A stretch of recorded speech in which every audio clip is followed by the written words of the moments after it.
যে আমাৰ আৰম্ভ কৰো সিৰাতৰ নাহমাদুহু ওয়া নুসাল্লি আলা রাসূলিহিল কারীম আম্মা বা'দ ফাআউযু বিল্লাহি মিনাশ শাইতানির রাজীম বিসমিল্লাহির রাহমানির রাহিম রাব্বি ইশরাহ লি সাদরি ওয়া ইয়াসসির লি আমরি ওয়াহলুল উকদাতাম মিন লিসানি ইয়াফকাহু কাওলি। আমি যোৱাবাৰৰ হেৰিটো পাইছিলো ৰাসূলুল্লাহ ইছলামৰ যিটো জন্মৰ বিষয়ে, হয়নে নহয়, তাৰ জন্মৰ তাৰিখটোলৈ কিছু মতানৈক্য আছে। কিছু বুৰঞ্জীবিদৰ মতে 2 ৰবিউল আউৱাল, কিছু বুৰঞ্জীবিদৰ মতে 8 ৰবিউল আউৱাল, কিছু মতে মানে 9 ৰবিউল আউৱাল, আৰু কিছুমানৰ মতে 12 ৰবিউল আউৱাল, আৰু যিটো আজি বৰ্তমানৰ মানে প্ৰচলিত। কিন্তু আচলতে সঠিকভাৱে কোনেও নাজানে আচলতে ৰাসূলুল্লাহ ইছলামৰ আচল জন্মৰ তাৰিখ কোনটো। আচলতে এই কিয় মতানৈক্য কিয় হ'ল, কাৰণ সেই সময়ত আৰবৰ সমাজত আৰবৰ মাজত কেলেণ্ডাৰৰ প্ৰচলন নাছিল। সেইটো কেলেণ্ডাৰ ব্যৱহাৰ কৰিব নাজানে, আৰু কাৰণ সেইটো ইমান পঢ়া শুনাৰ লগত ইমান সম্বন্ধও নাই, আৰু তেনেকুৱা কোনো সভ্যতা সংস্কৃতিও নাছিলে, সাহিত্যও নাছিলে। ধৰক সিহঁতৰ কেলেণ্ডাৰৰ লগত তেনেকুৱা হেৰি নাছিলে, কেলেণ্ডাৰ প্ৰচলন নাছিলে। গতিকে সিহঁতি যেতিয়া সময় মানে হিচাপ ৰাখে, যেনে কোনো এটা ডাঙৰ ঘটনা ঘটিলে, স্মৰণীয় ঘটনা আলম লৈ সিহঁতি সময়ৰ হিচাপ ৰাখে। সেইকাৰণে আচলতে সিহঁতৰ তাত মানে, আৰু তাতে ৰাসূলুল্লাহ ইছলামৰ দিনতো মানে সঠিক সেইকাৰণে সময়টো দিন তাৰিখ মানে মনত ৰখাটো অলপ কষ্টকৰ, আৰু সেইটো বিচাৰি ওলোৱাটো মানে সঠিকভাৱে সেইটো এটা কষ্টকৰ কাম। আৰু ৰাসূলুল্লাহ ইছলামৰ দিনতে কিয় বা আমাৰো চাওঁ, আমাৰো আজি 2-3 জেনেৰেশ্যন মানৰ আগত ধৰক মানুহে নিজৰো জন্মৰ তাৰিখ হেৰি ইমান মনত নাৰাখিছিলে। সঠিকভাৱে কোনেও ক'ব নোৱাৰে, মাক বাপেকেও ক'ব নোৱাৰে যে ল'ৰা ছোৱালী কোনদিনাখন জন্ম হৈছে, একজেক্ট তাৰিখটো কি। সেইকাৰণে আমি ৰাসূলুল্লাহ ইছলামৰ তাতো দেখা পাওঁ সেই তাৰিখ লৈ পেলাই কিছু মতানৈক্য আছে। যি কি নহওক ডাঙৰ মানে একজেক্ট ডেটটো ডাঙৰ কথা নহয়। আচল কথাটো হৈছে যে নবী সাল্লাল্লাহু আলাইহি ওয়াসাল্লামক যি উদ্দেশ্যে নবী হিচাপে পঠিওৱা হৈছে, সেইটো আমি বুজি পোৱা উচিত। আৰু যিবোৰ শিক্ষা নবী সাল্লাল্লাহু আলাইহি ওয়াসাল্লামে আমাক দি গৈছে, সেই শিক্ষা গ্ৰহণ কৰাটো আৰু সেই অনুযায়ী নিজৰ জীৱন যাপন কৰা, আৰু নবী সাল্লাল্লাহু আলাইহি ওয়াসাল্লামৰ যিটো মিছন, দ্বীনে ইছলামৰ যিটো প্ৰচাৰ, সেইটো আমি আগবঢ়াই নিয়াটো আমাৰ প্ৰধান মানে কৰ্তব্য আৰু দায়িত্ব, প্ৰত্যেক মুছলমানৰে কৰ্তব্য আৰু দায়িত্ব। মুছলমানৰ এজনৰ এইটো দায়িত্ব নহয় যে মই নিজে খালো বলো আৰু মানে নিজে আৰামত থাকিলো, নিজে কৰিলো, চব শেষ হৈ গল না। নিজৰ দৈনন্দিন কাম কাজৰ লগতে দিনৰ প্ৰচাৰ আৰু প্ৰসাৰটো প্ৰত্যেক মুছলমানৰে কৰ্তব্য আৰু দায়িত্ব, আৰু সেয়া আমাক নবী সাল্লাল্লাহু আলাইহি ওয়াসাল্লামে আমাক শিকাই থৈ গৈছে। গতিকে তেওঁৰ শিক্ষা লোৱাটোৱে আচল কথা।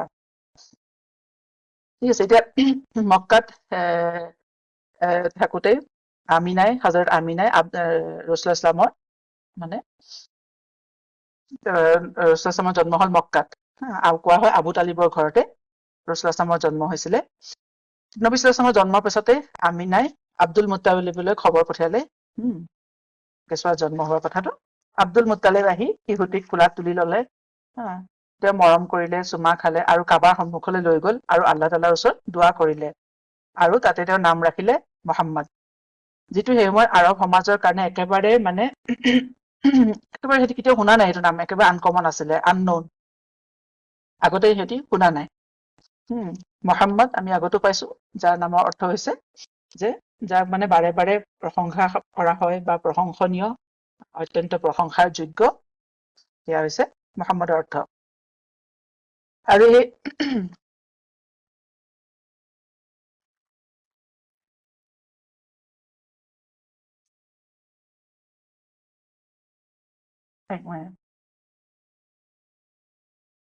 তাৰপিছতে নবী সাল্লাল্লাহু আলাইহি ওয়াসাল্লামৰ জন্মৰ পিছতে তেওঁক গাখীৰ খুৱাইছিল বা দুগ্ধপান কৰাইছিল মাতৃ আমিনাৰ পিছতে চুৱেইবা নামৰ এগৰাকী দাসীয়ে।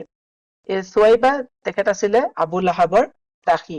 নবী সাল্লাল্লাহু আলাইহি ওয়াসাল্লামৰ জন্মৰ যেতিয়া হল, তাৰপিছত খবৰটো দিবলৈ যাওঁতে আবু লাহাবে সেই সুখবৰটো পাই আনন্দতে মানে কি হৈছে, ফূৰ্তি হেৰিতে চুৱেইবাক তেওঁ আজাদ কৰি দিলে, অৰ্থাৎ দাসত্বৰ বন্ধনৰ পৰা মুক্ত কৰিলে। গতিকে চুৱেইবা আছিল সেই সময়ত ৰাসূলুল্লাহ ইছলামক লালন পালন কৰোতা এগৰাকী ধাইমাক। আৰু এগৰাকী ধাইমাক আছিলে, সেয়া হৈছে উম্মে আইমান বাৰাকা আল হাবাছিয়া। তেওঁ নবী সাল্লাল্লাহু আলাইহি ওয়াসাল্লামক সৰু কালৰ পৰা তেওঁ লালন পালন কৰিছিল। ৰাসূলুল্লাহ ইছলামৰ মাতৃ আমিনাৰ মৃত্যুৰ পিছতো উম্মে আইমানে ৰাসূলুল্লাহ ইছলামক ডাঙৰ দীঘল কৰিছিল। উম্মে আইমান আছিল ৰাসূলুল্লাহ ইছলামৰ মানে খেলাৰ লগৰী, তেওঁৰ সকলো কাম আইমানে কৰি দিছিলে শিশু অৱস্থাটো। তাৰপিছতে হিজৰতৰ পিছতো যেতিয়া আইমান যেতিয়া মদিনাত আছিলে, তেওঁ ইছলাম কবুল কৰিলে আইমানৰ পিছত, তেওঁ মদিনাত আল আৱালি নামৰ এখন ঠাইত বসবাস কৰিবলৈ ধৰে। আৰু সেই সময়ত নবী সাল্লাল্লাহু আলাইহি ওয়াসাল্লাম অত্যন্ত ব্যস্ত মানুহ তেখেত।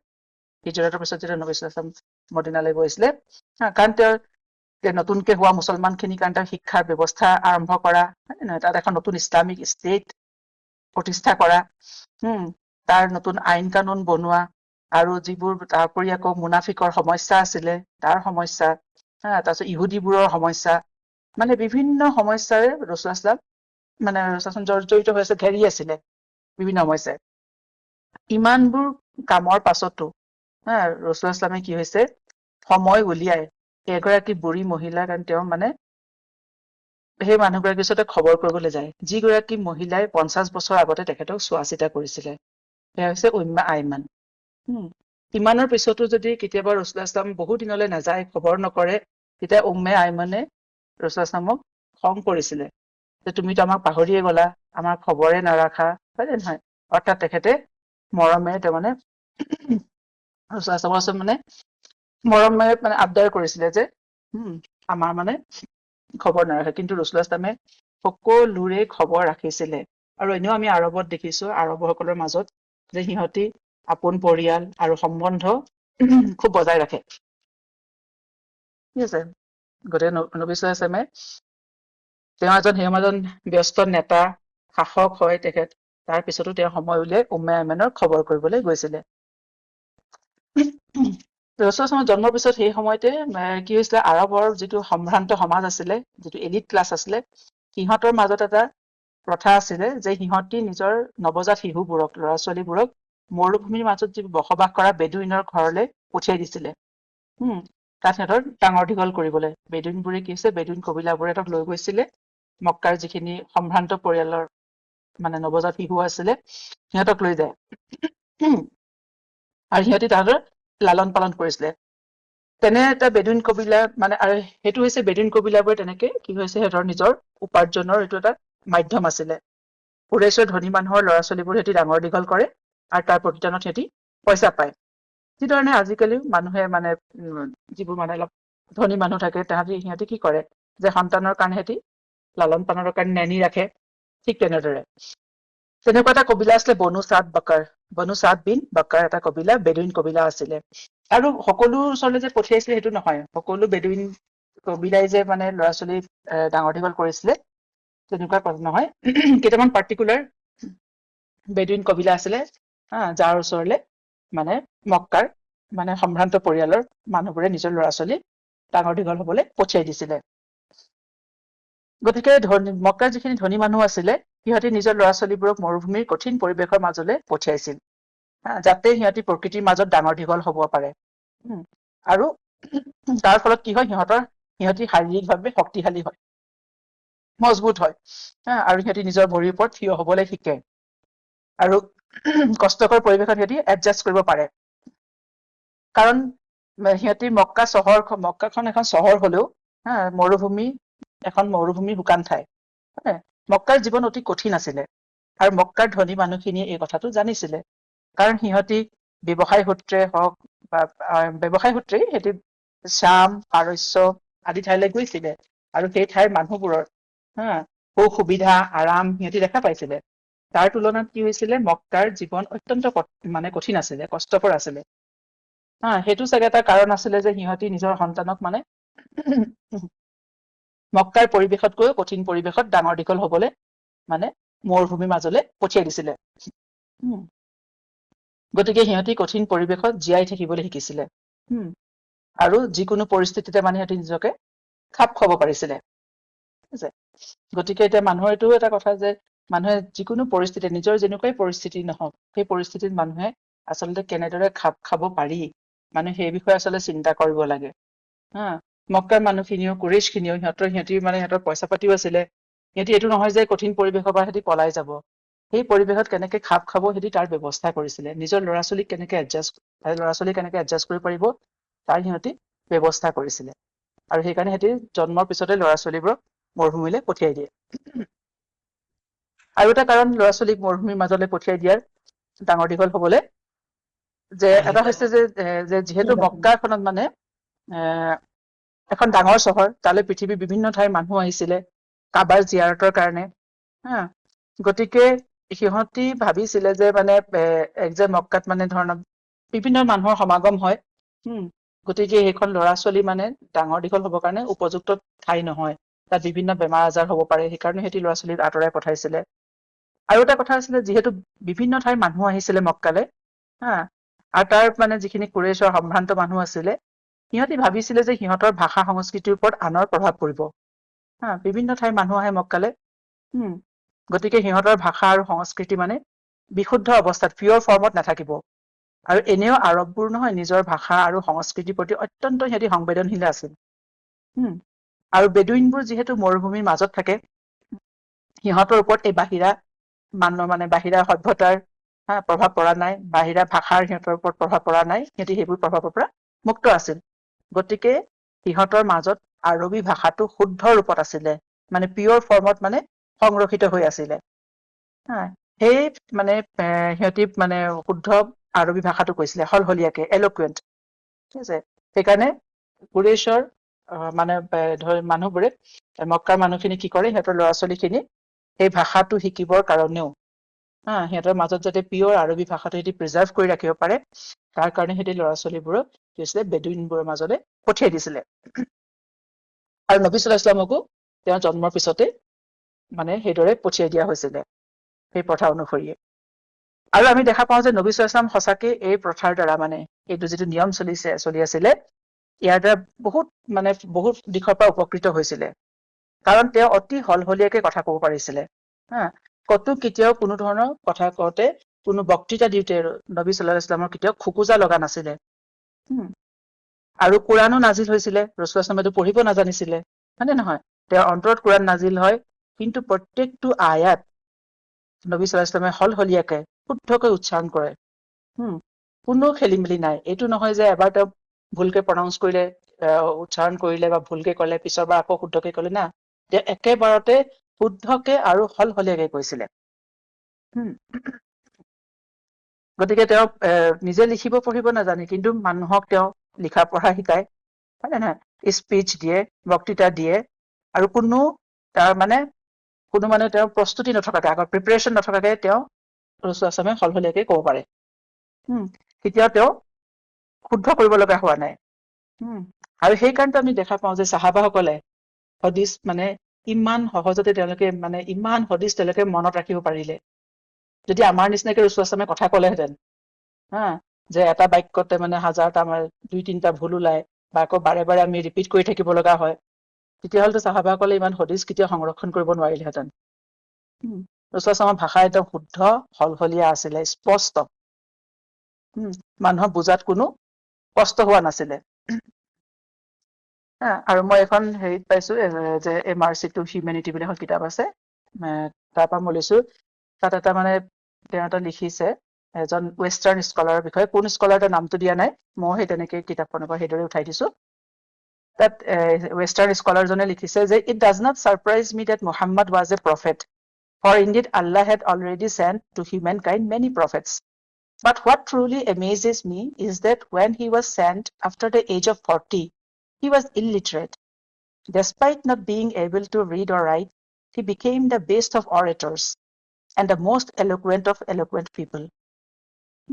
এই ঘটনাটো উল্লেখ আছে মাৰ্চি টু হিউমেনিটি নামৰ কিতাপখনত। গতিকে মানে মানুহ আচৰিত হৈছিলে যে তেখেতৰ ৰাসূলুল্লাহ সাল্লাল্লাহু আলাইহি ওয়াসাল্লামকতো মানে আল্লাহ তাআলাই 40 বছৰ পিছত নবুৱত দিছে। আৰু যি সময়ত তেওঁ নিৰক্ষৰ আছিলে। তেওঁ নিৰক্ষৰ হোৱাৰ উপৰিও যি সময়ত তেওঁ পঢ়া লিখা নাজানে, লিখিব আৰু পঢ়িব নাজানে, সেই সময়টোত তেওঁ কি হৈছিলে, নবুৱতৰ পিছত তেওঁ এজন মানে শ্ৰেষ্ঠ মানে কি আছিলে, তেওঁ মানে বক্তা আছিলে। ইমান সুন্দৰ আৰু ইমান মানে শুৱলা ভাৱে আৰু স্পষ্ট তেওঁৰ মানে বক্তৃতা আছিলে যে তেওঁ মানুহ আচৰিত হৈছিলে। গতিকে আমি দেখা পাওঁ যে আল্লাহ সুবহানাহু ওয়া তাআলাৰ সকলো কাম কিমান মানে প্লেনড ৱেত হয়। হয় নে নহয়? আমি ভাবো যে আল্লাহ হঠাৎ মানে তেওঁৰ নবুৱত পাই গ'ল, হঠাৎ এনেকে কিবা এটা ক'ব পৰা হ'ল, হঠাৎ কথা ক'ব পৰা হৈ গ'ল, না। আল্লাহ যিকোনো এটা কাম, যিকোনো এটা উদ্দেশ্য যেতিয়া আল্লাহ কৰে না কাম এটা কৰে তাৰ আগতে আল্লাহ তাৰ সম্পূৰ্ণ মানে কি ক'ম মানে তাৰ আগতে তাৰ পুৰা ব্যৱস্থা কৰে আল্লাহ সকলো ফালৰ পৰা নবী সাল্লাল্লাহু আলাইহি ওয়াসাল্লামক যেতিয়া আল্লাহ নবুৱতৰ মানে ভাৰ দিব দায়িত্ব দিব তাৰ আগতে সেইদৰে তেওঁক আল্লাহ সৰুৰে পৰাই তেওঁক প্ৰশিক্ষণ দি আনিছে ৰাসূলুল্লাহ সাল্লাল্লাহু আল্লাহ সুবহানাহু ওয়া তাআলাই তৈয়াৰ কৰি আনিছে তেওঁৰ জীৱনত যিমানবোৰ ঘটনা ঘটিছে সেইবোৰ এনেই ঘটা নাই বা হঠাৎ মানে এনেই হৈ গৈছে তেনেকুৱা কথা নহয় আচলতে মানুহ কাৰোৰে জীৱনতে কোনো কথা নহয় বা ঘটনা হঠাৎ নহয় তাত আল্লাহৰ ইচ্ছা থাকে আল্লাহৰ প্লেনিং থাকে গতিকে নবী সাল্লাল্লাহু আলাইহি ওয়াসাল্লামকো যেতিয়া মানে কুৰেশৰ বেদুইনৰ মাজলৈ পঠিয়াই দিয়া হৈছিলে তেনে এটা বেদুইন কবিলা আছিলে বনু সাদ বিন বকৰ যি কুৰেশৰ সম্ভ্ৰান্ত ঘৰৰ ল'ৰা ছোৱালী মানে নতুন নৱজাত শিশু নিজৰ লগত ৰাখি তুলি তালি ডাঙৰ দীঘল কৰে আৰু সকলো বেদুইনে যে এই কাম কৰে নে নহয় আৰু সকলো আচলতে তেওঁলোকে পঠিয়াও নিদিয়ে কেইটামান বিশেষ কবিলা আছিলে যি এই কাম নিষ্ঠা সহকাৰে কৰিছিলে আৰু সিহঁতৰ ওচৰলৈ ল'ৰা ছোৱালীবোৰ পঠিয়াই দিয়া হৈছিলে গতিকে ৰাসূলুল্লাহ সাল্লাল্লাহু যিগৰাকী মহিলাই তুলি তালি ডাঙৰ দীঘল কৰিছিল তেওঁৰ নাম আছিলে হালিমা আছ-সাদিয়া বিনতি আবি জুৱাইদ তেওঁ এই বনি সাদ বিন বকৰ কবিলাৰে আছিলে আৰু এই কবিলাটো তাইফৰ ওচৰত তেওঁলোকে বসবাস কৰিছিলে হালিমা সাদিয়াৰ তেখেতৰ স্বামীৰ নাম আছিল আল হাৰিছ বিন আব্দুল উজ্জা আৰু তেখেতৰ কুনিয়াত আছিল আবু কাবছা আৰু আমি দেখা পাওঁ আৰবসকলৰ মাজত সিহঁতৰ নিজৰ নামতকেও সিহঁতি নিজৰ কুনিয়াত হৈছে সিহঁতৰ যিটো মানে ধৰক ডাঙৰ ল'ৰা বা ছোৱালী হয় তাৰ নামেৰে বাপেক মাকক মাতে যেনেকে আব্দুল্লাহ ইবনে উমৰৰ ল'ৰা তেনেকে তেওঁ কি কয় ইবনে উমৰ বা আবু আব্দুল্লাহ সেইদৰে সিহঁতি কুনিয়াত বুলি কয় আৰু হালিমাৰ স্বামীৰ মানে কুনিয়াত আছিলে আবু কাবছা পিছলে কুৰেশবোৰে যেতিয়া নবী সাল্লাল্লাহু আলাইহি ওয়াসাল্লামে নবুৱত পালে আৰু কুৰেশে তেওঁৰ মুখালিফত কৰিবলৈ আৰম্ভ কৰিলে তেতিয়া সিহঁতি কুৰেশবোৰে কি কৰে নবী সাল্লাল্লাহু আলাইহি ওয়াসাল্লামক ইনচাল্ট কৰিবলৈ বা অপমান কৰিবলৈ হলে এই আবু কাবছাৰ নাম দি পেলাই মাতে সিহঁতি যে আচ্ছা সেই ইবনু আবু কাবছা মানে অৰ্থাৎ আবু কাবছাৰ পুতেকে এই কথাখিনি কৈছে সিহঁতি এইদৰে মানে ৰাসূলুল্লাহ সাল্লাল্লাহু আলাইহি ওয়াসাল্লামক সিহঁতি ঠাট্টা কৰিবলৈ চেষ্টা কৰিছিলে তাৰ এটা উদাহৰণ পোৱা যায় যোৱাবাৰ মই কৈছিলো যে হিৰাক্লিয়াছৰ ৰাজসভাত ৰোমান সম্ৰাট যে এবাৰ আবু চুফিয়ানক মাতি পঠোৱা হৈছিলে আৰু হিৰাক্লিয়াছে তেওঁক ৰাসূলুল্লাহ সাল্লাল্লাহু আলাইহি ওয়াসাল্লামৰ বিষয়ে 10টা প্ৰশ্ন সুধিছিলে আৰু আবু চুফিয়ানেও কি হৈছে নিজৰ ওপৰত মানে যাতে মিছলীয়া অপবাদটো নালাগে তাৰ কাৰণে তেওঁ সকলো কথা শুদ্ধকে কৈছিলে শুদ্ধ উত্তৰ দিছিলে সকলো প্ৰশ্নৰে আচলতে হিৰাক্লিয়াছে কিয় মাতি পঠাইছিলে আবু চুফিয়ানক কাৰণ তেতিয়া যেতিয়া নবী সাল্লাল্লাহু আলাইহি ওয়াসাল্লাম মদিনালৈ গ'ল মদিনালৈ যাওঁতে তেওঁ কি হৈছে তেওঁ যিমানখিনি আশে পাশে মানে শাসক আছিলে ৰুলাৰ আছিলে তেওঁলোকলৈ নবী সাল্লাল্লাহু আলাইহি ওয়াসাল্লামে চিঠি লিখিছিলে সেইদৰে সেই সময় হিৰাক্লিয়াছ যেতিয়া ৰোমান সম্ৰাট আছিলে হিৰাক্লিয়াছলৈও নবী সাল্লাল্লাহু আলাইহি ওয়াসাল্লামে চিঠি পঠিয়াইছিলে ইছলামৰ দাৱাত দি পেলাই সেই চিঠিৰ বিষয়ে আছে ঠিক আছে পিছত আমি জানিম এই বিষয়ে যেতিয়া আহিব এই ঘটনাটো যেতিয়া সেই চিঠিৰ মানে খবৰ পালে তেতিয়া আবু চুফিয়ানৰ দৰবাৰত মানে বেছ মানে এটা হৈচৈ লাগিলে কাৰণ সেই সময় আবু চুফিয়ান কৈছো হিৰাক্লিয়াছৰ দৰবাৰত কাৰণ সিহঁতিটো খ্ৰীষ্টান আছিলে আৰু তেতিয়া তেওঁৰ দৰবাৰত গোটেইখিনি মানুহ বহি আছে তেওঁৰ মন্ত্ৰী ধৰ্মীয় গুৰু একেবাৰে আৰু সেই সময়তে যেতিয়া আবু চুফিয়ান আহিলে আবু চুফিয়ানক মাতি পঠোৱা হল তেওঁ যেতিয়া উত্তৰ দিলে সকলোবোৰ ঠিকে ঠিকে আৰু সেই সময়তে মানে এটা দৰবাৰত বেছ এটা মানে হৈচৈ আৰম্ভ হৈ গল কাৰণ সেই খ্ৰীষ্টিয়ান খিনিয়ে আৰু মানে হিৰাক্লিয়াছৰ মন্ত্ৰীখিনিয়ে মানি লবলৈ মানে সিহঁতি বিচৰা নাই ৰাসূলুল্লাহ সাল্লাল্লাহু আলাইহি ওয়াসাল্লামক নবী হিচাপে তেতিয়া কি হৈছে আবু চুফিয়ানক তাৰ পৰা আঁতৰাই পঠোৱা হল তেওঁৰ লগৰ সংগীসকলৰ সৈতে পিছত আবু চুফিয়ানে তেওঁৰ সংগীসকলৰ লগত যেতিয়া অকলশৰীয়াভাৱে আছিলে তেতিয়া তেওঁ কৈছিলে যে ইবনে আবু কাবছা সঁচাকে বৰ ডাঙৰ মানুহ হৈ গল তেওঁ একেবাৰে ৰাজকুমাৰ হৈ গল আনকি ৰোমান সম্ৰাটেও তেওঁক ভয় কৰে ঠিক আছে অৰ্থাৎ তেওঁ নবী সাল্লাল্লাহু আলাইহি ওয়াসাল্লামক সেইটো এইদৰে তেওঁ মানে এটা উপলুঙাৰ সুৰত কৈছিলে আৰু এনেও কুৰেশবোৰে নিজৰ তুলনাত আনক একো বুলিয়ে নাভাবে সিহঁতি ঠিক আছে গতিকে এই আবু কাবছা আৰু হালিমা সাদিয়াৰ ঘৰত নবী সাল্লাল্লাহু আলাইহি ওয়াসাল্লামে নিজৰ বাল্যকাল অতিবাহিত কৰিছিলে এই কবিলাবোৰৰ মানুহ মানে প্ৰায় মক্কালে আহে আৰু যাৰ ঘৰত মানে নতুনকে জন্ম হোৱা শিশু থাকে সিহঁতক বিচাৰি লৈ যায় আৰু সিহঁতি মাজে মাজে এইটো নহয় যে সিহঁতি পুৰা 2-2.5 বছৰ 2-3 বছৰ সিহঁতৰ লগতে ৰাখে সিহঁতি মাজে মাজে সেই শিশুবোৰক মক্কালে লৈ আহে সিহঁতৰ পিতৃ মাতৃৰ ওচৰলৈ তেওঁলোকক লগ কৰাবলে, তাৰপিছত আকৌ পুনৰ লৈ যায়। ৰছুল ইছলামক লৈ যোৱাৰ পিছত যিমান দিনলৈকে ৰছুল ইছলাম হালিমাৰ ঘৰত থাকিলে, তেওঁলোকৰ ঘৰত আহি মানে সৌভাগ্য আহি মানে দেখা দিলেহি। এইটো ইবনে ইছাকৰ মানে এই ঘটনাটো নবী সাল্লাল্লাহু আলাইহি ওয়াসাল্লামৰ ইবনে ইছাকৰ কিতাপত বৰ্ণনা কৰিছে, যিটো হালিমা ছাদিয়াই নিজে বৰ্ণনা কৰিছে, যে তেওঁৰ স্বামী আৰু তেওঁলোকৰ এটা গাখীৰ খাই থকা এটা সন্তান, এই তিনিও এদিন নিজৰ গাঁৱৰ পৰা মক্কা অভিমুখে ৰাওনা হল বনু চাদৰ অন্যান্য মানুহৰ লগত, নৱজাত শিশুৰ সন্ধানত। তাৰপিছত হালিমাই বৰ্ণনা কৰিছে যে সেই বছৰটোত মানে ভীষণ খৰাং হৈছিল, বৰষুণৰ টোপাল এটাও নাছিল, ফলত মানে দুৰ্ভিক্ষ হৈছিল, কোনো খাবলৈ খাদ্যৰ নাটনি, আৰু মানে ঘৰত একো খাবলৈ নাছিলে। তাৰপিছতে হালিমাৰ ওচৰত মানে এটা মানে হেৰি আছিলে, গাধ আছিলে, তাত তেওঁ মানে, আৰু তেওঁলোকৰ ওচৰত এজনী বুঢ়ী উট আছিলে, ঠিক আছে, য'ত এটোপাল গাখীৰো মানে তেওঁলোকে নাপায়। আৰু তেওঁলোকৰ কি হৈছে, ল'ৰা ছোৱালী মানে খাবলৈ নাপায় ভোকত, কান্দোনত গোটেই ৰাতি মানে সাৰ পাই থাকে। তাৰপিছতে তেতিয়া তেওঁ কৈছে যে তেওঁলোকে সদায় দোৱা কৰিছিল, যে আমি সদায় দোৱা কৰিছিলো আল্লাহৰ ওচৰত, যে আল্লাহ বৰষুণ দিয়া, বৰষুণৰ কাৰণে, আৰু আমাৰ এই অৱস্থা মানে তুমি সলনি কৰা। তাৰপিছত এদিন তেনেকে তেওঁলোকে মানে মক্কালে ৰাওনা হল। যেতিয়া নবী সাল্লাল্লাহু আলাইহি ওয়াসাল্লামক মানে তেওঁলোকে গ'ল, তেওঁলোকে কেইবাগৰাকীও মানুহ গ'ল একেলগে তেওঁলোকৰ কবিলাৰ পৰা। কিন্তু যেতিয়াই নবী সাল্লাল্লাহু আলাইহি ওয়াসাল্লামৰ ঘৰলৈ যায়, যোনে শুনে যে মানে সৰু কেঁচুৱা, নতুন জন্ম হোৱা কেঁচুৱা আছে, লবলৈ যায়, তেতিয়া তেওঁক দিয়ে, কিন্তু এজনী মানুহ আগ্ৰহী নহয়, ৰাজি নহয় তেওঁক লবলৈ। কাৰণ যেতিয়াই গম পাই যে ল'ৰাজন মাওৰা হয়, তেওঁৰ বাপেক নাই, কোনেও নলয়, কোনেও তেওঁক লবলৈ আগবাঢ়ি নাহে। কাৰণ সেই সময়ত কি হৈছিলে, যে ল'ৰা ছোৱালীবোৰৰ যোনে মানে লব, সিহঁতৰ বাপেকেহে দিব সিহঁতৰ মাননিটো।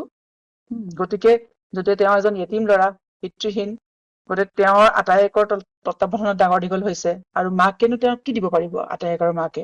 গতিকে সেইকাৰণে মানে সেইটো কাৰণে কোনো ৰাসূলুল্লাহ সাল্লাল্লাহু লবলৈ ৰাজি নহল। এইদৰে কি হৈছে, তেওঁলোকৰ লগত যোৱা প্ৰত্যেকজনী মহিলাই মানে কেঁচুৱা পালে। হালিমাই কৈছে যে আমাৰ লগত যোৱা প্ৰত্যেকগৰাকী মহিলাই কেঁচুৱা পালে, আৰু আমাৰ সকলো ঘূৰি যোৱাৰ সময় উপস্থিত হল। তেতিয়া কিন্তু হালিমাৰ ওচৰত কিন্তু কোনো কেঁচুৱা অহা নাছিলে, ঠিক আছে। তেতিয়া হালিমাই তেওঁৰ স্বামীক কলে যে সকলোৱে পালে ল'ৰা ছোৱালী, আমিহে নাপালো মানে, মোৰ এইদৰে মানে সুতা হাতে উভতি যাবলৈ অকণো মন যোৱা নাই। তেতিয়া তেওঁ কলে যে মই এতিয়া ঘূৰি যাওঁ মক্কালে, আকৌ সেই য়েতিম ল'ৰাটোকে মানে মই লৈ আহো।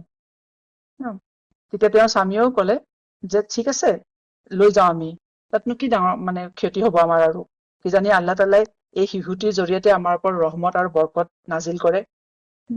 সেই সময়ত চাওক, তেওঁ এইটো নকলে যে আমাৰ খাবলৈ নাই নিজৰে, গতিকে ল'ৰাটোৰ ফালৰ পৰা আমি একো নাপাওঁ, তাৰ বাপেকো নাই, কিন্তু তেওঁ এইটোহে কলে যে ঠিক আছে আমি লৈ যাওঁ, কিজানি এই এতিম ল'ৰাটোৰ জৰিয়তে আল্লাহ তাআলাই, আমি তাৰ ওপৰত ৰহম কৰিছো, গতিকে আল্লাহে আমাৰ ওপৰত ৰহমত আৰু বৰকত নাজিল কৰিব। গতিকে আকৌ তেওঁলোকে উভতি গৈ ৰাসূলুল্লাহ সাল্লাল্লাহু লৈ আহিলে, আৰু হালিমাই কৈছে যে মই গৈ যেতিয়া কেঁচুৱাটো লৈ আহিলো, কাৰণ মোৰ ওচৰত তাৰ বাহিৰে কোনো আৰু উপায় নাছিলে, আৰু কোনো অল্টাৰনেটিভ নাছিলে, গতিকে মই কোলাত তেওঁক লৈ আহিলো। আৰু তেওঁ কৈছে যেতিয়া তেওঁলোক ঘৰলৈ ঘূৰি আহিলে, তেতিয়া কৈছে মানে যেতিয়া মই কেঁচুৱাটো কোলাত তুলি ললো, আৰু যেতিয়া মই গাখীৰ খুৱাবলৈ ধৰিলো, মই আচৰিত হলো যে শিশুটিয়ে পেট ভৰাই গাখীৰ খালে। তাৰ পিছত তেওঁ নিজৰ ল'ৰাটোৱেও পেট ভৰাই হেঁপাহ পলুৱাই গাখীৰ খালে, আৰু দুয়ো গভীৰ নিদ্ৰাত মানে আচন্ন হল, দুয়ো টোপনি গল। যত নেকি তাৰ আগৰ ৰাতি তেওঁৰ কেঁচুৱাটো মানে ভোকত শুব পৰা নাছিলে। তাৰ পিছতে হালিমাৰ গিৰিয়েকে গৈ পেলাই যিজনী বুঢ়ী উটজনী আছিলে, গাখীৰ খীৰাবলৈ ধৰিলে, আৰু আচৰিত ভাৱে প্ৰচুৰ পৰিমাণে গাখীৰ ওলালে। আৰু হালিমাই কৈছে আমি সেইদিনাখন পেট ভৰাই গাখীৰ খালো, আৰু সেই ৰাতি আমি অতি শান্তিৰে শুলো। পিছদিনাখন ৰাতিপুৱা তেওঁলোকে উঠিলে, তেতিয়া হালিমাৰ গিৰিয়েকে কলে যে ৱাল্লাহি হালিমা, তুমি বুজিছা চাগে যে তুমি এজন অতি সৌভাগ্যৱান মানে ল'ৰা পাইছা, মানে অত্যন্ত মানে বৰকতময় ল'ৰা এজন তুমি পাইছা। গতিকে হালিমাই কৈছে, মই উত্তৰ দিলো যে আশা কৰো আল্লাহে আমাৰ ওপৰত মানে ৰহম কৰিছে, ঠিক আছে। তাৰ পিছত মানে হালিমা আৰু আবু কাবচা তেখেতসকলৰ জীৱনে সলনি হৈ গল। তেওঁলোক মক্কাৰ পৰা উভতি অহাৰ পৰা যেতিয়ালৈকে নবী সাল্লাল্লাহু আলাইহি ওয়াসাল্লাম তেওঁলোকৰ লগত আছিল, গতিকে তেওঁলোকৰ মানে ঘৰখনত অগাধ মানে বৰকত হবলৈ ধৰিলে। যিটো গাধত বহি গৈছিলে, যিটো গাধৰ ওপৰত বহি গৈছিলে, পিঠিত বহি গৈছিলে, সেইটো অত্যন্ত ক্ষীণ আৰু নিশকতীয়া আছিলে। তাৰ গতি অত্যন্ত লেহেম আছিলে। কিন্তু এতিয়া ৰসুলাছলামক লৈ উভতি আহিছে, হঠাৎ মানে গাধটো এনেকুৱা হল যে তাৰ এনেকুৱা গতি খৰ হল যে হালিমাৰ লগৰ মানুহবোৰো আচৰিত হৈ গল। সকলোকে পিছ পেলাই তেওঁলোক আগবাঢ়ি গল।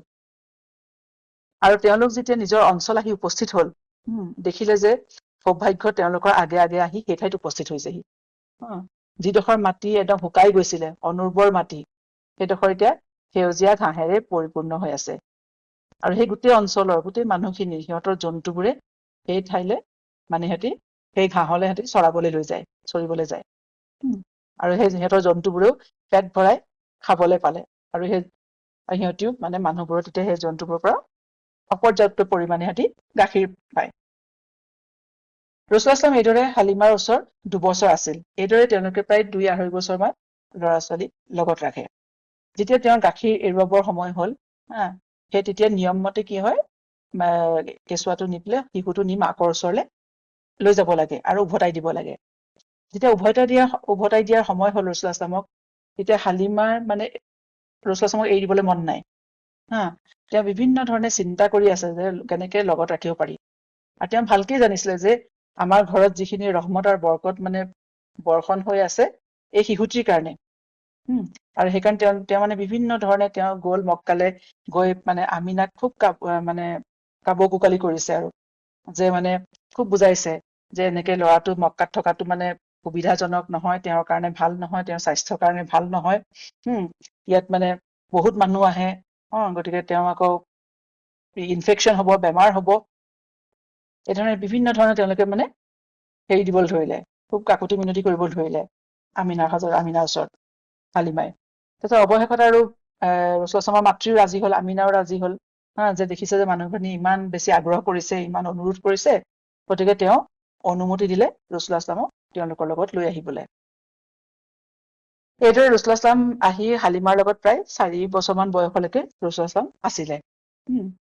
যেতিয়া নবী সাল্লাল্লাহু আলাইহি বয়স 4 বছৰ হৈছে, তেতিয়াই সেই বিখ্যাত মানে শ্বাক্কুল চাদৰ, যিটো মানে স্প্লিট অফ দ্য চেষ্ট, ৰসুলাছলামৰ যে চিনা মানে ফলাৰ যিটো ঘটনা ঘটিছিল, সেই হালিমাৰ তাত থাকোতেই এই ঘটনাটো ঘটিছিলে।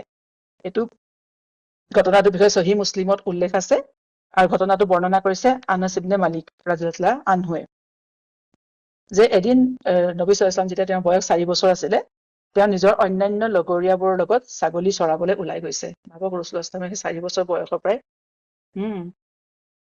ছাগলী চৰাবলৈ তেওঁ ওলাই গৈছে। যেতিয়া তেওঁলোক ছাগলী চৰাই আছিলে, সেই সময়তে সেই ঠাইত কি হৈছে, জিবৰিল আলাইহিছ ছালাম আহি উপস্থিত হল। তেওঁলোকে আহি, জিবৰিল আলাইহিছ ছালামে আহি নবী সাল্লাল্লাহু আলাইহি ওয়াসাল্লামক মানে শুৱাই দিলে পিঠিৰ ওপৰত, আৰু তেওঁৰ বুকুখন মানে কটাৰ নিচিনাকে, এনে কটাৰীৰে কাটিলে যেনেকে হয়, কাটি মানে খুলিলে, আৰু তাৰ পৰা এডোখৰ মানে তেওঁৰ অন্তৰৰ পৰা এডোখৰ তেজৰ চুকুৰা উলিয়ালে, কলা ব্লাড ক্লট, আৰু তেওঁৰ মানে হাৰ্টৰ পৰা সেইটো উলিয়ালে, আৰু সেইডোখৰ তেওঁ কি কৰিলে, তাৰপিছতে সেইডোখৰ উলিয়াই কৈছে যে এইডোখৰ শয়তানৰ অংশ আছিল তোমাৰ লগত। গতিকে সেই কলা তেজৰ চুকুৰাটো উলিয়ালে, আৰু তেওঁৰ হাৰ্টখন কি হৈছে, জমজমৰ পানীৰে ধুলে, যিটো জমজমৰ পানী জিবৰিল আলাইহিছ ছালামে সোণৰ বাতি এটাত লৈ আহিছিলে। সেই জমজমৰ পানীৰে তেওঁৰ হাৰ্টখন ধুই আকৌ পুনৰ ৰসুলাছলামৰ আগৰ জেগাত হাৰ্টখন জইন কৰি দিলে। গতিকে এবাৰ দেখা যায় যে প্ৰত্যেক মানুহৰ লগতে, প্ৰত্যেক শিশুৰ লগতে জন্মতে শয়তান লাগি আহে। অৰ্থাৎ মানুহৰ মানে কি হৈছে, জন্মৰ পৰাই মানুহৰ শয়তানৰ বিৰুদ্ধে যুদ্ধ আৰম্ভ হয়। গতিকে নবী সাল্লাল্লাহু আলাইহি ওয়াসাল্লামৰ যেতিয়া লগৰবোৰে এই দৃশ্যটো দেখিলে, সিহঁতি খুব ভয় খালে, আৰু সিহঁতি ভয় খাই হালিমাৰ ওচৰলৈ দৌৰি গল, আৰু কলে যে মুহাম্মদক কোনোবাই নহয় হত্যা কৰিলে সাল্লাল্লাহু আলাইহি ওয়াসাল্লাম। তাতে খুব সিহঁতি ভয় খাই খুব চিঞৰ বাখৰ কৰিছে। হালিমাৰ কথাটো শুনি তেখেতো ভয়তে উধাতো খাই নবী সাল্লাল্লাহু আলাইহি ওয়াসাল্লামৰ ওচৰ পালেহি। আহি দেখিলে যে তেওঁ ঠিকে আছে, বহি আছে, কিন্তু তেওঁৰ মুখখন একেবাৰে হেতা পৰি আছিলে। আৰু আনাছ ৰাদিয়াল্লাহু আনহুৱে কৈছে যে সেই কটাৰ চিনটো, যিটো ৰসুলাছলামৰ বুকুৰ বাওঁফালে আছে, কৈছে যে মই সেইটো দেখা পাইছো, ৰসুলাছলামৰ বুকুত কটাৰ চিনটো আছে।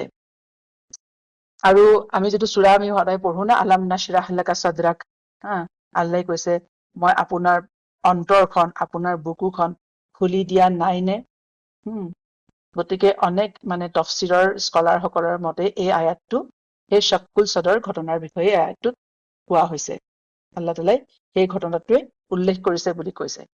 আলাম নাশৰাহ লাকা সাদৰাক, did we not open your breast for U.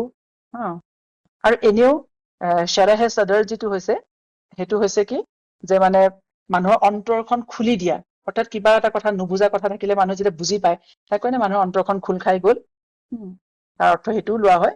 কিন্তু মানে বেছি সংখ্যক স্কলাৰৰ মতে আলাম নাশৰাহ লাকা সাদৰাক এই আয়াতটো নাজিল হৈছে ৰাসূলুল্লাহ সাল্লাল্লাহু আলাইহি ওয়াসাল্লামৰ এই ঘটনাটোৰ ওপৰত, শাক্কুল চাদৰৰ।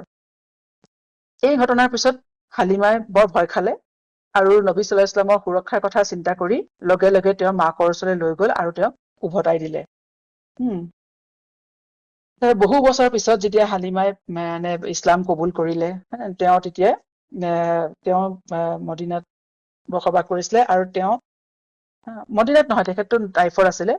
তেওঁ তেতিয়া মানে মনত পেলাই আৰু মানুহৰ আগত কয়, যেতিয়া যে ৰাসূলুল্লাহ সাল্লাল্লাহু তেওঁৰ ওচৰত আছিলে, যেতিয়া ৰাসূলুল্লাহ সাল্লাল্লাহু বয়স 2 বছৰমান হৈছে নহয়, তেতিয়া ৰাসূলুল্লাহ সাল্লাল্লাহু কি কৰে, তেওঁ ৰাতি সময়তে তম্বুৰ পৰা ওলাই আহে। 2 বছৰীয়া সৰু ল'ৰা এটা ওলাই আহি তেওঁ আকাশখনৰ ফালে আৰু তৰাবোৰৰ ফালে লাগি চাই থাকে, যেন তেওঁ কিবা মানে ভাবিহে আছে খুব। গতিকে এই কথা পিছত হালিমাই আন সাহাবাসকলৰ আগত উল্লেখ কৰিছিলে। গতিকে ৰাসূলুল্লাহ সাল্লাল্লাহু মানে সেই 4-5 বছৰমান বয়সত মাকৰ ওচৰলৈ উভতি আহে আৰু এইদৰে ৰাসূলুল্লাহ সাল্লাল্লাহু প্ৰায় 6 বছৰমান বয়সলৈকে মাকৰ ওচৰত থাকিছিলে। তেতিয়া ৰাসূলুল্লাহ সাল্লাল্লাহু বয়স 6 বছৰমান হৈছে, 6 বছৰ হৈছে, তেতিয়া এবাৰ হযৰত আমিনাই ইয়াথ্ৰিবলৈ যাবলৈ ইচ্ছা কৰিলে। ইয়াথ্ৰিব হৈছে এই সময়ত মদিনাৰ নাম আছিলে। কাৰণ তাত ইয়াথ্ৰিবত কি হৈছে, আব্দুল্লাহৰ ৰাসূলুল্লাহ সাল্লাল্লাহু পিতৃৰ মানে কবৰ আছে আৰু আব্দুল্লাহৰ নানীয়েকৰ ঘৰ ইয়াথ্ৰিবত। আমি আগতো পাইছো যে আব্দুল মুত্তালিব হয় নে, ৰাসূলুল্লাহ সাল্লাল্লাহু আতায়েক আব্দুল মুত্তালিবৰ মাক মদিনাৰ আছিলে, হয় নে নহয়।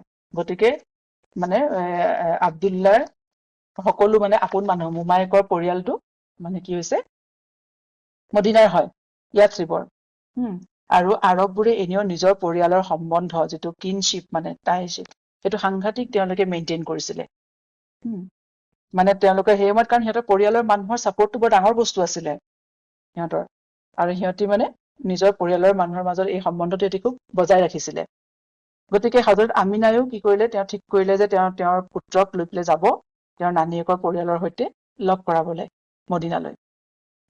আৰু তেওঁ তেনেকে মানে মদিনালৈ যাত্ৰা আৰম্ভ কৰিলে। গতিকে আল্লাহ সুবহানাহু ওয়া তাআলাৰ মানে এইটো এটা প্লেনিং, হিজৰত কৰি নবী সাল্লাল্লাহু আলাইহি ওয়াসাল্লাম কলৈ গৈছিলে, মদিনালৈকে গৈছিলে, হয় নে নহয়। তাত তেওঁৰ কোনো অচিনাকি মানুহ নাই, তাত তেওঁৰ পৰিয়াল আছিলে। আৰু যিটো পৰিয়ালে নবী সাল্লাল্লাহু আলাইহি ওয়াসাল্লামক হিজৰতৰ পিছত বহুত সহায় কৰে, তেওঁলোকে জান মাল দি ৰাসূলুল্লাহ সাল্লাল্লাহু সহায় কৰিছিলে। গতিকে মক্কাৰ পৰা মদিনালৈ এই 500 কিলোমিটাৰ ৰাস্তাটো আমিনাই আৰম্ভ কৰিলে নিজৰ মাউৰা ল'ৰাটোক লৈ, আৰু তেওঁৰ শহুৰেক আব্দুল মুত্তালিবো লগত গৈছিলে, আৰু এগৰাকী খাদিমা উম্মে আইমানো। অৰ্থাৎ উম্মে আইমান ৰাসূলুল্লাহ সাল্লাল্লাহু মানে সকলো সময়ৰ সংগী আছিলে তেওঁ শিশুকালৰ। এইদৰে মদিনাত তেওঁলোক প্ৰায় এমাহ মান থকাৰ পিছত তেওঁলোক আকৌ মক্কালৈ উভতি আহিল। আহোঁতে ৰাস্তাত এডোখৰ আল আবুৱা বুলি এখন ঠাই আছে, মদিনাৰ পৰা আহি থাকোতে অলপ দূৰ আহি থাকোতে সেইডোখৰ ঠাইত আমিনাৰ মানে খুব মানে বেছি তেওঁ বেমাৰ হ'ল। তেওঁ ইমান বেছি বেমাৰ হ'ল যে তেওঁৰ তাৰ পৰা মানে আৰোগ্য নহলে সেই বেমাৰৰ পৰা, আৰু সেই ঠাইতে আবুৱা নামৰ ঠাইতে আমিনাৰ মৃত্যু হ'ল আৰু তাতে তেখেতক দফন দিয়া হ'ল। এতিয়াও তেখেতৰ তাত কবৰ আছে। বহুত বছৰৰ পিছত এবাৰ নবী সাল্লাল্লাহু আলাইহি ওয়াসাল্লাম, এতিয়া তেখেত মানে মদিনাত আছে, আৰু নবী সাল্লাল্লাহু আলাইহি ওয়াসাল্লাম তেখেত সাহাবাসকলৰ লগত এফালে গৈ আছিলে, আৰু যাওঁতে তেওঁ এই আল আবুৱা হৈ পেলাই পাৰ হৈ গৈছিলে, আল আবুৱা দি। যেতিয়া তেওঁ পাৰ হৈ গ'ল, তেতিয়া তেওঁতো জানে তাত তেওঁৰ মাকৰ মানে কবৰ আছে। তেতিয়া নবী সাল্লাল্লাহু আলাইহি ওয়াসাল্লামে আল্লাহ তাআলাৰ পৰা অনুমতি খুজিলে যাতে তেওঁৰ মাকৰ কবৰ জিয়াৰত কৰিবলৈ আল্লাহ তাআলাই তেওঁক মানে জিয়াৰত কৰিবলৈ তেওঁ অনুমতি খুজিলে। আৰু আল্লাহ সুবহানাহু ওয়া তাআলায়ো তেওঁক অনুমতি দিলে হযৰত আমিনাৰ কবৰ জিয়াৰত কৰিবলৈ। গতিকে ইয়াৰ পৰা বুজা যায় যে নবী সকলে আল্লাহৰ অনুমতি অবিহনে একো কাম নকৰে। তেওঁলোকৰ যিমান কাম যিমান কথা আছে নহয়, সকলোবোৰ আল্লাহ সুবহানাহু ওয়া তাআলাৰ অনুমতি ক্ৰমেহে হয়। যেতিয়া এই হদিছটো বৰ্ণনা কৰিছে আবু হুৰাইৰা ৰাদিয়াল্লাহু আনহুৱে যে নবী সাল্লাল্লাহু আলাইহি ওয়াসাল্লামে মাকৰ কবৰৰ ওচৰলৈ গৈ খুব তেওঁ কান্দিবলৈ ধৰিলে উচুপি উচুপি, আৰু তেওঁ ইমানেই কান্দিছে ৰাসূলুল্লাহ সাল্লামে যে তেওঁ টাৰি তিতি গল। আৰু ৰাসূলুল্লাহ সাল্লামক কন্দা দেখি তেওঁৰ লগত যোৱা সাহাবা সকলো কান্দিবলৈ ধৰিলে।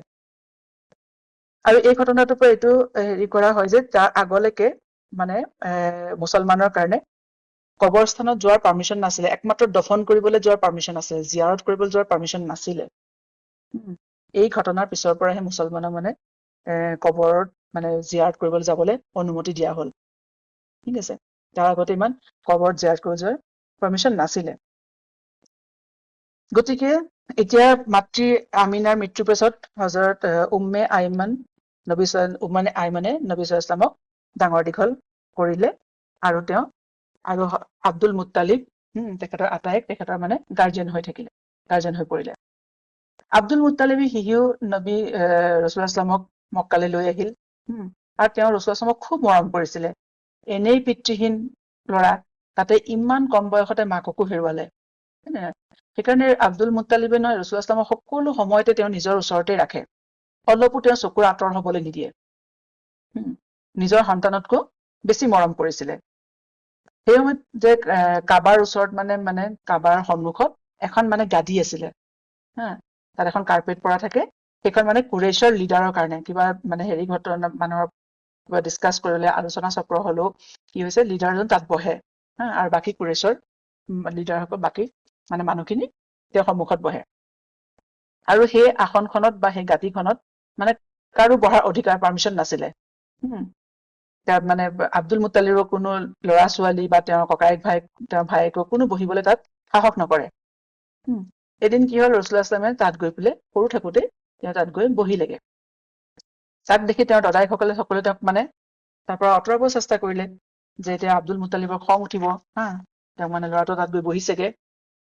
তেতিয়া তেওঁক ৰাসূলুল্লাহ সাল্লামে আঁতৰাবলৈ চেষ্টা কৰিলে, তেতিয়া আব্দুল মুত্তালিব আহি পালেহি আৰু তেওঁ ক'লে যে এৰি দিয়া এই ল'ৰাটোক, যে ইয়াক ইমান তোমালোকে ইয়াৰ পৰা নাতৰাবা, আৰু আল্লাহৰ শপত এই ল'ৰাটো এদিন মানে এটা ডাঙৰ কাম কৰিব, সি মহান কাম কৰিব।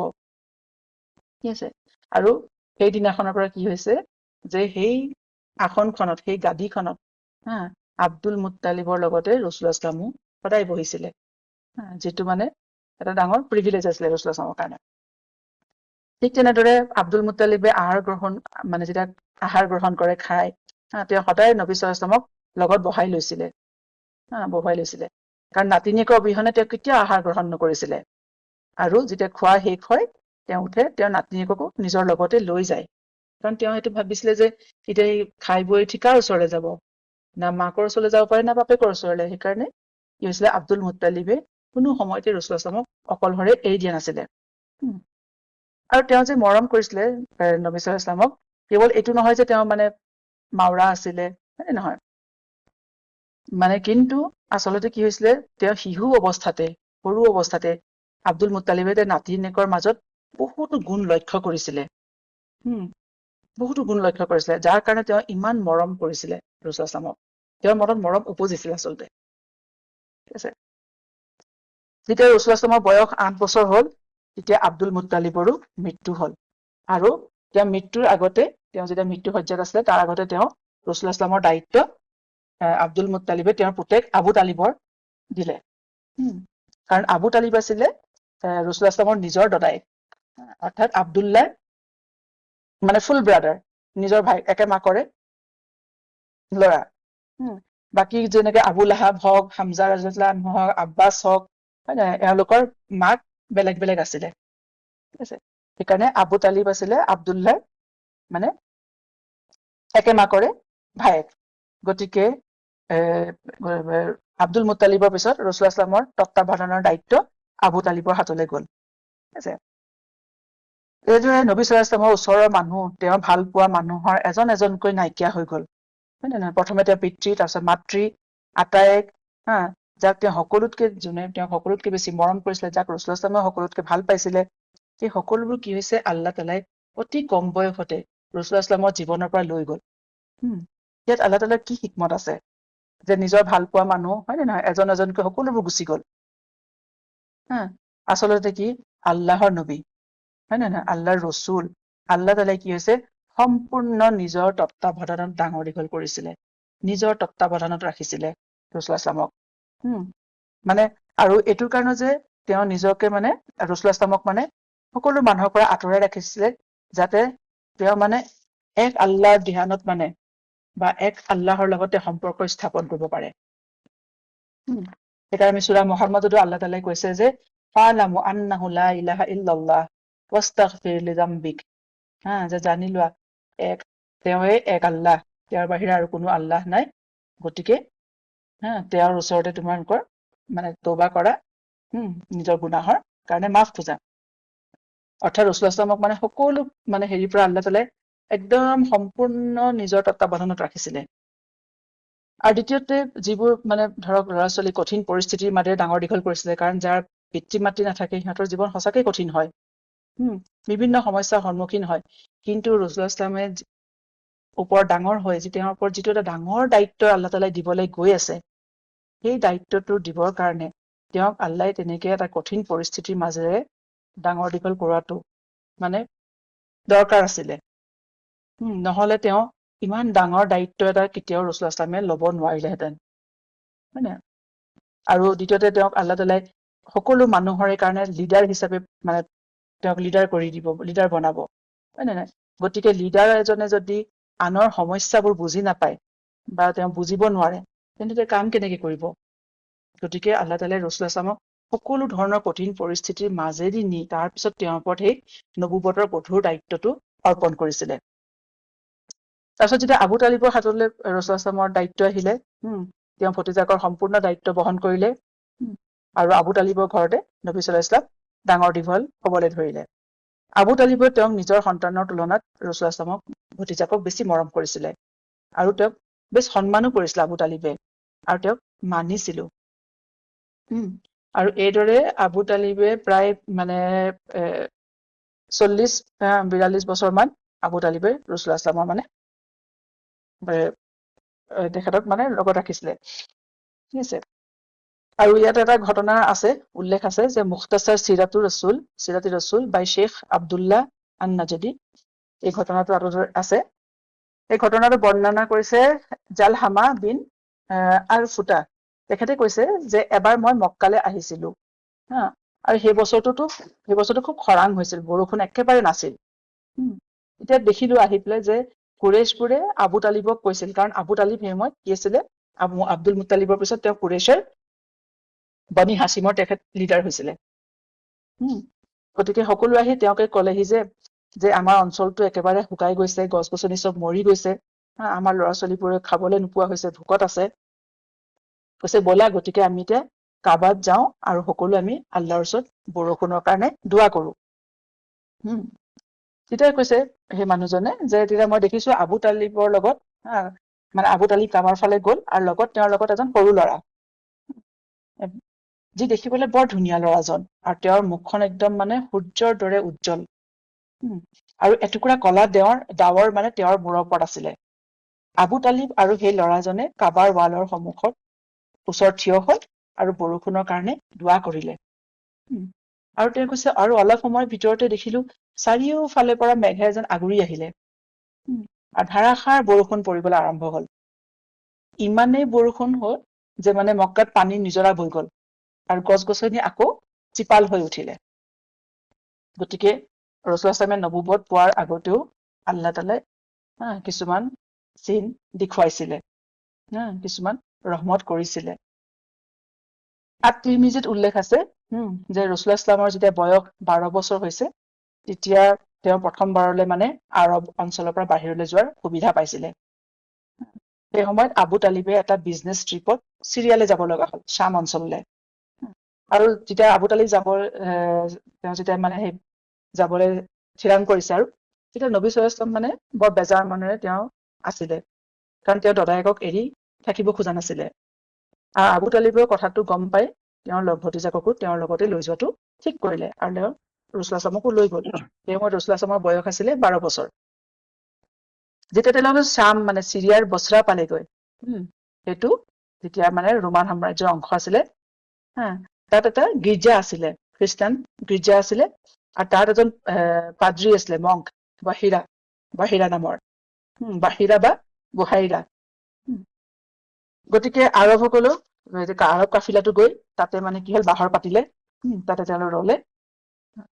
যেতিয়া বাহিৰাই সেই খ্ৰীষ্টিয়ান মানে পাদ্ৰীজনে যেতিয়া ৰসুল ইছলামক দেখিলে 12 বছৰীয়া ল'ৰাজনক, আৰু তেওঁ দেখিয়ে লগে লগে চিনি পালে, কাৰণ তেওঁ তাৰ আগৰ আসমানী কিতাপসমূহ তেওঁ অধ্যয়ন কৰিছে, আৰু তাত তেওঁ নবীৰ আগমনৰ বিষয়ে, নবীৰ মানে বৈশিষ্ট্য কেনেকুৱা হ'ব সেই বিষয়ে তেওঁ জানে। আৰু তেওঁ লগে লগে বাহিৰাই কি কৰিলে, আবু তালিবক লগ ধৰিলে আৰু ক'লে যে এই ল'ৰাজন মানে আগলৈ আল্লাহ তাআলাই এওঁক মানে নবী হিচাপে বাচিব, নবী কৰিব। গতিকে ইহুদী আৰু ৰোমানবোৰে যদি গম পায় নহয়, গতিকে তেওঁলোকে এই ল'ৰাজনৰ অনিষ্ট কৰিব পাৰে। গতিকে তুমি তেওঁক লৈ পেলাই মানে চিৰিয়ালে নাযাবা। তেতিয়াই কি কৰিলে, আবু তালিবে কেইজনমান বিশ্বাসী মানুহৰ লগত দি পেলাই নবী সাল্লাল্লাহু আলাইহি ওয়াসাল্লামক মক্কালে পঠিয়াই দিলে। তুমি কিবা চাই দিছা? আৰু নবী সাল্লাল্লাহু আলাইহি ওয়াসাল্লামৰ কিছুমান মানে নবুৱতৰ আগতেও কিছুমান মানে চিন আল্লাহে দেখুৱাইছিলে, যে নবুৱতৰ আগতেও গছ আৰু শিলবোৰে, পাথৰে নবী সাল্লাল্লাহু আলাইহি ওয়াসাল্লামক চালাম কৰিছিলে।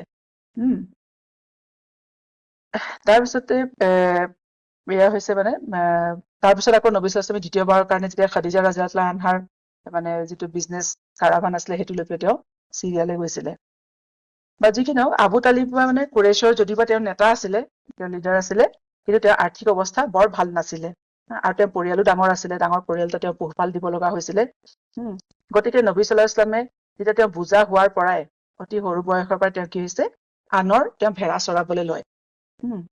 আৰু তেওঁ ইবনে আবি মুআইতৰ তেওঁ ভেড়া চৰাবলৈ লৈ যায়, আৰু তাৰ বিনিময়ত ৰাসূলুল্লাহ সাল্লাল্লাহু আলাইহি ওয়াসাল্লামক তেওঁ এবাতি খজুৰ দিয়ে।